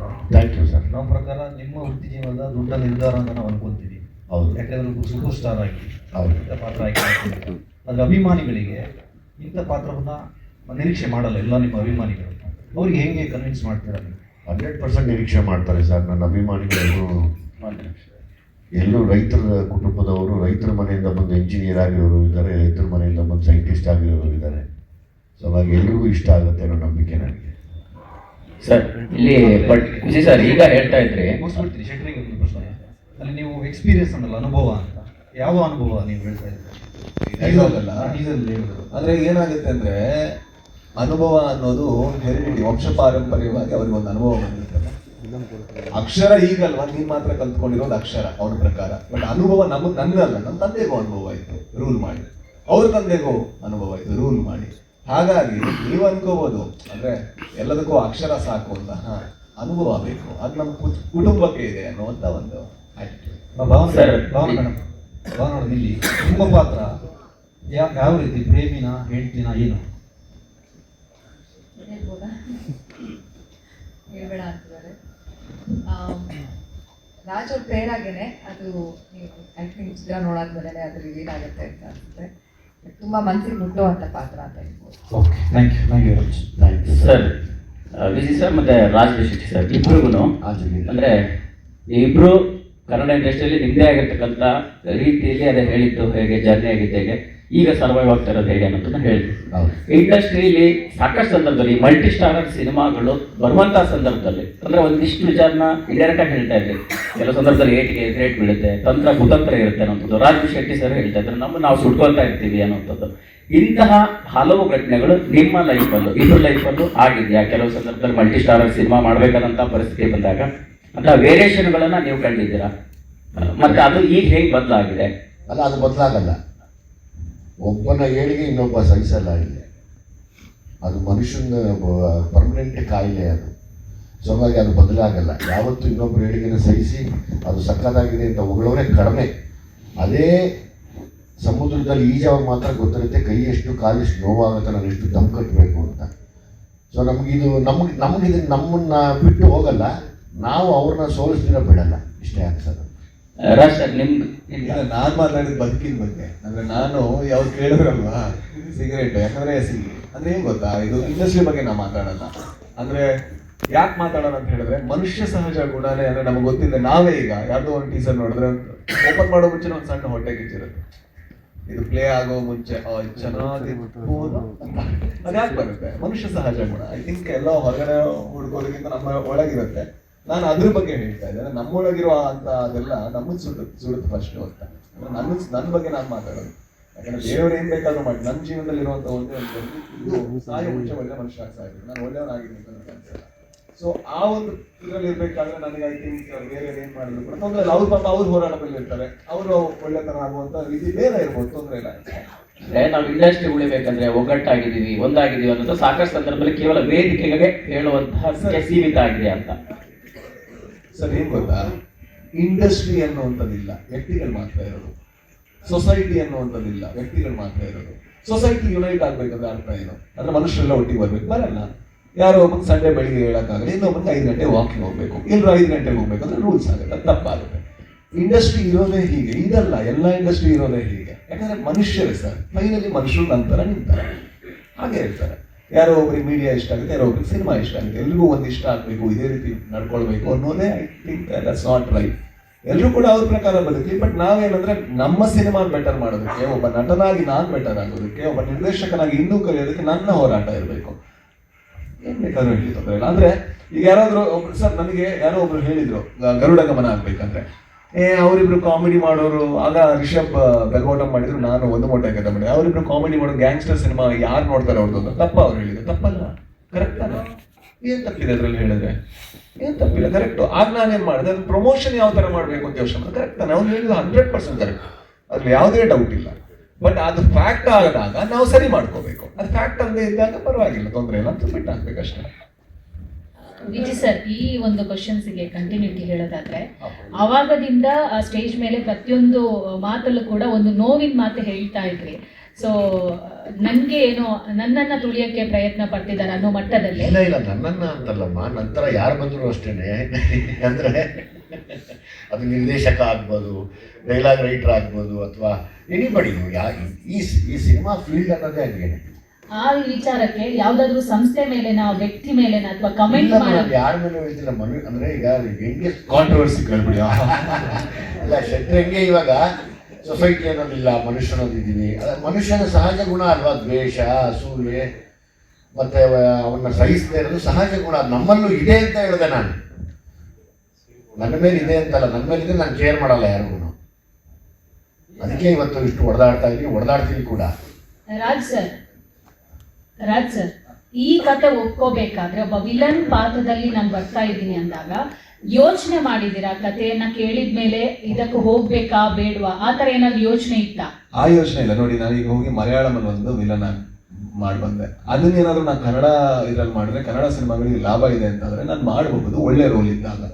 ಮತ್ತೆ ಇದು ವಿಲನ್ ರೋಲ್ ಅನ್ನೋದಕ್ಕಿಂತ ಈ ಸಿನಿಮಾ ತುಂಬಾ ಇಂಪಾರ್ಟೆಂಟ್ ರೋಲ್. ಹಾಗಾಗಿ ನಾನು ಇಲ್ಲಿ ತನಕ ಈ ತರ ಮಾಡಲಿಲ್ಲ, ಹಾಗಾಗಿ ನಾನು ಮಾಡಿದೆ. ಆ ಥರ ಲೆಕ್ಕಾಚಾರ ಬರೋ, ನಾನು ಫಸ್ಟ್ ಆಫ್ ಆಲ್ ನನಗೆ ಹೀರೋ ಮೆಟೀರಿಯಲ್ ನಾನು ಮಾಡಿದ್ದೆ, ಒಂದು ಮೋಟೆ ಕಥೆಯಿಂದ ಬಂದಿದ್ದು. ಯಾವ್ದು ಒಳ್ಳೆ ಪಾತ್ರ ಇದೆ ಅದು ಮಾಡ್ಕೊಂಡು ಹೋಗ್ತೀನಿ. ಮತ್ತೆ ಒಂದು ಪ್ರಶ್ನೆಗೆ ಟೈಮ್ ಇದೆ ಅಂತ ಇವರಿಗೆ ಶೆಟ್ರಿಗೆ ಆ ಪ್ರಶ್ನೆ ಕಂಟಿನ್ಯೂಟಿಯಾಗಿ, ಅಂದ್ರೆ ಯಾವುದೇ ಕತೆ ನಿಮ್ಗೆ ಎಕ್ಸಾಕ್ಟ್ ಮಾಡ್ಕೊಡ್ಲಿಲ್ಲ ಅಂದ್ರೆ ಎಷ್ಟೇ ದೊಡ್ಡ ಸಿನಿಮಾ ಆದ್ರೂ ಒಪ್ಕೊಳ್ಳೋದು ಬಹಳ ಕಷ್ಟ ನೀವು. ಸೊ ಇದರಲ್ಲಿ ಮೇಲ್ನೋಟಕ್ಕೆ ಒಂದು ಸೇಡಿನ ಕತೆ ಅಂತ ಅನ್ಸಿದ್ರು ಕೂಡ ಒಳಗೆ ಬೇರೆ ಒಂದು ಸೋಲ್ ಇರುವಂಥದ್ದು, ಅದೇನದು ಅಂತ. ಅದ್ರ ಜೊತೆಗೆ ಇಲ್ಲಿ ತನಕ ಬಹುತೇಕ ಸಿನಿಮಾಗಳು ಕರಾವಳಿ ಭಾಗದ ಸಿನಿಮಾಗಳೇ ಆಗಿರುತ್ತೆ ನಿಮ್ದ. ಈಗ ಈ ಭಾಗದ ಒಂದಷ್ಟು ಶೋಷಣೆ ಕಥೆಗಳು ನಿಮ್ಗೆ ಎಷ್ಟೊಂದು ಎಕ್ಸೈಟ್ಮೆಂಟ್ ಕೊಡ್ತು ಅಂತ. ದಯಮಾಡಿ ನಮಗೊಂದು ಕ್ಷಮೆ ಇರಲಿ. ಕರಾವಳಿ ಸಿನಿಮಾ, ಈ ಸಿನಿಮಾ ಅನ್ನೋದು ಬೇಡ ಸರ್. ಎಲ್ಲವೂ ಸಿನಿಮಾ ಅಂತ ನಾನು ನಂಬಿದ್ದೀನಿ. ನನ್ನ ಯಾವಾಗಲೂ ಯಾವಾಗಲೂ ಅದು ಕ್ಯೂರಿಂಗ್ ಮಾಡಿಬಿಡ್ತಾ ಇದ್ದೀವಿ. ಅವ್ರು ಮಂಗಳೂರವರು ಅನ್ನೋದು, ಅವ್ರ ಶೆಟ್ಟರು ಅನ್ನೋದು, ಇನ್ನು ಕರಾವಳಿ ಇಲ್ಲ ಸರ್. ಎಲ್ಲರೂ ಹೊಡೆದಾಡಿರೋದು ಒಂದೇ ಒಂದು ಕಾರಣಕ್ಕೆ, ಸಿನಿಮಾ. ಆ ಸಿನಿಮಾ ಅನ್ನೋ ಹೊಡೆದಾಟಕ್ಕೋಸ್ಕರ ನಾವೆಲ್ಲರೂ ಹೊಡೆದಾಡ್ತಾ ಇದ್ದೀವಿ, ಎಲ್ಲ ಮೂಲೆಗಳಿಂದನೂ. ಕರ್ನಾಟಕದ ಎಲ್ಲ ಭಾಗಗಳಿಂದಲೂ ಸಿನಿಮಾ ಮಾಡ್ತಾ ಇದ್ದಾರೆ ಸರ್. ನಾವೆಲ್ಲ ಸೇರಿ ಕನ್ನಡ ಸಿನಿಮಾನ, ಕನ್ನಡ ಚಿತ್ರೋದ್ಯಮನ ನಮ್ಮ ಕೈಲಿ ಎಷ್ಟು ಸಾಧ್ಯನೋ ಅಷ್ಟು ದೊಡ್ಡ ಮಟ್ಟಕ್ಕೆ ತಗೊಂಡೋಗ್ಬೇಕು ಅನ್ನೋ ಆಸೆ ಖಂಡಿತ ಸರ್. ಅದೇ ಉತ್ತರಕ್ಕೋಸ್ಕರ ವೇಟ್ ಮಾಡಿ. ಇಲ್ಲ, ಐ ಥಿಂಕ್ ಅಂದ್ರೆ ಎಲ್ಲಾ ಭಾಷೆಯಲ್ಲಿ ಅದೊಂದು ಚೆಲುವಿದೆ, ಎಲ್ಲಾ ಕಲ್ಚರಲ್ ಚೆಲುವಿದೆ. ನಾನು ಮಂಡ್ಯಕ್ಕೆ ಹೋದ್ರೆ ಮುದ್ದೆನೆ ತಿನ್ನೋನು, ಅಂದ್ರೆ ಅಲ್ಲಿಗೆ ಹೋಗಿ ಮೀನ್ ಸಾರು ಮತ್ತೆ ಕೋಳಿ ರೊಟ್ಟಿ ಕೇಳಲ್ಲ ನಾನು. ಅಂದ್ರೆ ಪ್ರತಿ ಒಂದು ಸಂಸ್ಕೃತಿಲೂ ಒಂದು ಬ್ಯೂಟಿ ಇರುತ್ತೆ. ಅದನ್ನ ನಾವು ಸಿನಿಮಾದಲ್ಲಿ ನಾವ್ ಯಾಕೆ ಬೇರೆ ಮಾಡಕ್ಕಾಗಲ್ಲ ಅಂದ್ರೆ ನಮಗೆ ಅದ್ರದ್ದು ಡೆಪ್ತ್ ಅಲ್ಲಿ ಗೊತ್ತಿರಲ್ಲ. ಆಗ ಏನ್ ಮಾಡ್ಬೋದು, ಯಾರೋ ಗೊತ್ತಿರೋರು ಮಾಡಿದಾಗ ಅದಕ್ಕೆ ಅವ್ರ ಜೊತೆ ಕೈಗೂಡಿಸ್ಬೋದು. ಜೊತೆಗೆ ಈ ತರ ಟೀಚರ್ಗಳು ಇರ್ತಾರೆ ಕಲಿಸೋದಕ್ಕೆ. ಸೊ ಅವ್ರ ಜೊತೆ ಇದಾದಾಗ ಕರ್ನಾಟಕ ತುಂಬಾ ಬಹಳ ಸುಂದರವಾದಂತಹ ರಾಜ್ಯ. ಈಗ ಬೇರೆ ಯಾವ ರಾಜ್ಯಕ್ಕೂ ಕೂಡ ಇಷ್ಟು ಬ್ಯೂಟಿ ಇದೆಯಲ್ಲ, ಅಂದ್ರೆ ಒಂದು ಸಂಸ್ಕೃತಿ ಮತ್ತೆ ಜಾಗ ಅದು ಬದಲಾಗುವಂತ ರೀತಿ ಬಹಳ ಭಿನ್ನವಾಗಿದೆ. ಯಾವಾಗಲೂ ಮಂಗಳೂರು ಕಡೆ ಸಿನಿಮಾ ಬೇರೆಯವ್ರು ಮಾಡಿದ್ವಿ, ಬೇರೆಯವ್ರು ವರ್ಕ್ ಆಗಿಲ್ಲ ಅನ್ನೋ ಕಾರಣಕ್ಕೋಸ್ಕರ ಅಷ್ಟು ನೋಟಿಸ್ ಆಗಿಲ್ಲ. ಸೊ ಎಲ್ಲರೂ ಒಂದೇ ಜಾಗದ ಒಂದೇ ರೀತಿಯ ಸಿನಿಮಾಗಳು ವರ್ಕ್ ಆಗಿದೆ. ಫಾರ್ಚುನೇಟ್ಲಿ ಇದು ವರ್ಕ್ ಆದ್ರೆ ಅದು ಬ್ರೇಕ್ ಆಗುತ್ತೆ ಮತ್ತೆ ಈ ತರದ ಪಾತ್ರಗಳು ಬರುತ್ತೆ ಅಂತ. ವಿಜಯ್ ಸರ್ಗೆ ಕೊನೆಯದಾಗಿ ಸರ್ ಕಲಾವಿದರು ಎಷ್ಟು ಅಪ್ಡೇಟ್ ಆಗ್ಬೇಕು ಅನ್ನೋದು ಬಹಳ ಮುಖ್ಯ ಆಗಿರುತ್ತೆ. ಇವತ್ತಿನ ಸಿನಿಮಾ ಬೆಳವಣಿಗೆನ ತುಂಬಾ ಚೆನ್ನಾಗಿ ಅರ್ಥ ಮಾಡ್ಕೊಂಡು ನಿಮ್ಮ ಮಾತಿನಲ್ಲೇ ಗೊತ್ತಾಗ್ತದೆ. ಅದು ವೇದಿಕೆ ಮೇಲೆ ಹೇಳ್ತಾ ಇದ್ರಿ ಅಂದ್ರೆ ನನ್ನ ಸಿನಿಮಾದಲ್ಲಿ ಬಿಲ್ಡಪ್ಗಳಾಗಿ ಅಥವಾ ನನಗಿಂತ ಸ್ಕ್ರೀನ್ ಸ್ಪೇಸ್ ಬೇರೆಯವ್ರಿಗೆ ಜಾಸ್ತಿ ಇದ್ರೆ ನಾನು ತಲೆ ಕೆಡಿಸ್ಕೊಳ್ಳೋದು ಯಾವುದನ್ನು ನಾನು ನೋಡಲ್ಲ ಅಂತ ಹೇಳ್ತಾ ಇದ್ದೆ. ಏನ್ ಕಾರಣ? ಅಂದ್ರೆ ಕತೆ ಏನ್ ಡಿಮ್ಯಾಂಡ್ ಮಾಡುತ್ತೋ ಅದನ್ನ ಮಾತ್ರ ಮಾಡಿದ್ರೆ ಚೆಂದ ಅಲ್ವಾ? ಅವಾಗ ಒಳ್ಳೆ ಕತೆ ಅಂತ ಹೇಳಿ ತಾವೇ ಹೇಳ್ತೀರಾ, ಇಲ್ಲಾಂದ್ರೆ ಒಳ್ಳೆ ಕತೆ ಅಲ್ಲ ಅಂತೀರ. ಅದಕ್ಕೋಸ್ಕರ ಅಷ್ಟೇ. ವಾಕಿಂಗ್ ಮಾಡಬೇಕು, ನಾನು ಮಾಡಿಲ್ಲ ಮೇಡಮ್, ನಾನು ಬರಲ್ಲ ಅದು. ಹೌದೌದು, ಇದೇನೋ ಬಂದಿದ್ದೀನಿ ಸರ್.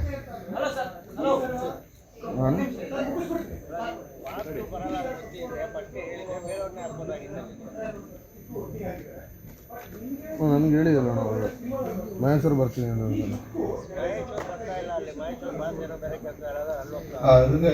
ಈ ಮಾತ್ರ ಒಂದು ವಿಷಯ, ಅಳೆದವರು ಮತ್ತು ಉಳಿದವರ ಮಧ್ಯದಲ್ಲಿ ಒಂದು ಗ್ಯಾಪ್ ಇದೆ ಸರ್.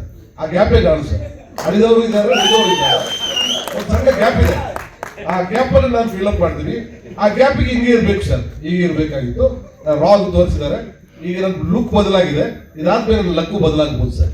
ಹಾಗೆ 1 ಗಂಟೆಗೆ ಇಲ್ಲಿ ಥಿಯೇಟರ್ ಶೋ ಇರೋದ್ರಿಂದ ಪತ್ರಿಕಾಗೋಷ್ಠಿ ಎಲ್ಲರಲ್ಲೂ ಕೇಳಿ ದಯಮಾಡಿ ಕೇಳಿ.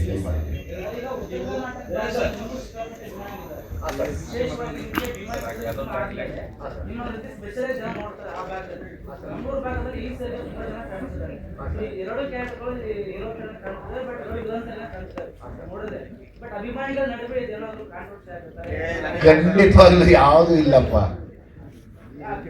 ಸರ್. ನನಗೆ ಯಾರು ಆತರ ಇಲ್ಲ ಸರ್. ಸಿನಿಮಾ ನೋಡ್ತಾರೆ, ಚೆನ್ನಾಗಿದ್ರೆ ನೋಡ್ತಾರೆ, ಚೆನ್ನಾಗಿಲ್ಲ ಅಂದ್ರೆ ಬೈಕೊಂಡು ಹೋಗ್ತಾರೆ ಅಷ್ಟೇ. ನನಗೆ ಆತರ ಅಭಿಮಾನಿಗಳು ಆತರ ಯಾರು ಇಲ್ಲ ಸರ್. ಸರ್ ಹೇಳಿ. ಹೇಳಿ ಸರ್. ಕೇಳಿ ಸರ್. ಹೌದು, ಇದು ಕನ್ನಡದ್ದೇ. ಇವಾಗ ನಾವು ಫೋನು ಅದು ಬಸ್ ಸರಿಲ್ಲ, ಯಾವಾಗಲೂ ನಾವು ಆಡು ಭಾಷೆನ ತುಂಬಾ ಕನೆಕ್ಟ್ ಮಾಡಕ್ ಇಷ್ಟಪಡ್ತೀವಿ. ಈ ಕನ್ನಡ ಭಾಷೆ ಅದು ಎಲ್ಲವನ್ನೂ ತುಂಬಾ ಬಳಕೆ ತಗೊಳುತ್ತೆ. ಆ ಭಾಷೆಯ ಶಕ್ತಿ ಇದೆ, ಅದಕ್ಕೋಸ್ಕರ ಅದು ಉಳಿದಿರೋದು. ನಾವು ದಿನನಿತ್ಯ ಬಳಸೋದ್ರಲ್ಲಿ ನಾವು ತಗೊಳ್ಳೋದೇ ಇಲ್ಲ ಅಂದಾಗ ಆ ಭಾಷೆ ಉಳಿಯಲ್ಲ. ಅದು ತಗೊಂಡು ಅದು ಕನ್ನಡಿ ಅದು ಆಗುತ್ತೆ. ನಾವು ದಿನನಿತ್ಯ ಬಳಸೋದು. ನಾವು ಯಾವತ್ತು ಈ ಜಮೀನ್ದಾರ ನೀನು ಯಾವತ್ತೂ ಕೇಳಿಲ್ಲ, ಈ ದೊಡ್ಡ ಲ್ಯಾಂಡ್ ಲಾರ್ಡ್ ಅವನು ನೀನು ಅಂತಲೇ ಕೇಳಿ. ಆಡು ಭಾಷೆಯಲ್ಲಿ ಅದು ಅವಾಗಿಂದ ಆಡು ನಮಗೆ ಇಂಗ್ಲಿಷ್. ಇದು ಒಂದು ನಾನು ನಿಜವಾಗ್ಲೂ ಇಂಗ್ಲಿಷ್ ಆಗಿ ಸಪರೇಟ್ ಆಗಿದ್ರೆ ನಾವು ಇರ್ತಾನೆ ಇಲ್ಲ. ಇದು ಒಂದು ನಮ್ಮ ದಿನನಿತ್ಯದಲ್ಲಿ ಬಳಕೆ ಆದ ಒಂದು ಆಡು ಭಾಷೆ. ಅದೊಂದು ಅಂತ ಅಂದ್ಕೊಂಡು ನನ್ನ ಫೀಲ್ ಆಗಿದ್ದಕ್ಕೆ ಇದು ಇರ್ತೇನೆ ಅಷ್ಟೇ. ಈ ಜಮೀನ್ದಾರ್ ಅಂತ ಕರೆಯೋಕ್ಕೆ ಅಷ್ಟು ಒಂದು ಅದೊಂದು ಟೆಕ್ಸ್ಟ್ ಆಗುತ್ತೆ. ಆ ಲ್ಯಾಂಡ್ ಲಾರ್ಡ್ ಇದು ಒಂದು ರೆಗ್ಯುಲರ್ ನಮ್ಮ ಆಡು ಭಾಷೆ ಆಗಿದ್ದರಿಂದ ಅದು ಇಟ್ಟಿಲ್ಲ. ಇನ್ನು ಜನವರಿ 23 ಸಿನಿಮಾ ರಿಲೀಸ್ ಆಗುತ್ತೆ. ಸಾಕಷ್ಟು ಕಾರ್ಯಕ್ರಮಗಳಾಗುತ್ತೆ. ಒಂದು ಗ್ರೂಪ್ ಫೋಟೋ ತಗೊಂಡ್ಬಿಡೋಣ. ಇನ್ನು ಟ್ರೈಲರ್ ಲಾಂಚ್ ಇದೆ, ಇನ್ನು 2 ಸಾಂಗ್ ರಿಲೀಸ್ ಆಗುತ್ತೆ. ಟೀಮ್ ಎಲ್ಲ ನಿಮಗೆ ಸಿಗ್ತಾ ಇರ್ತಾರೆ, ಹೊಸ ಪ್ರಶ್ನೆಗಳು ಅನ್ವಿಲ್ ಜೊತೆಗೆ ಎಲ್ಲರ ಹತ್ರ ಮೀಡಿಯಾದ ಹತ್ರ ಕ್ಷಮೆ ಕೇಳ್ತೀನಿ. ನನಗೆ 6 ಗಂಟೆ ಮಂಗಳೂರಲ್ಲಿ ಶೂಟ್ ಇದೆ, ಹಾಗಾಗಿ ಮತ್ತೆ ನಾನು ಓಡಬೇಕು. ದಯವಿಟ್ಟು ಕ್ಷಮಿಸಿ.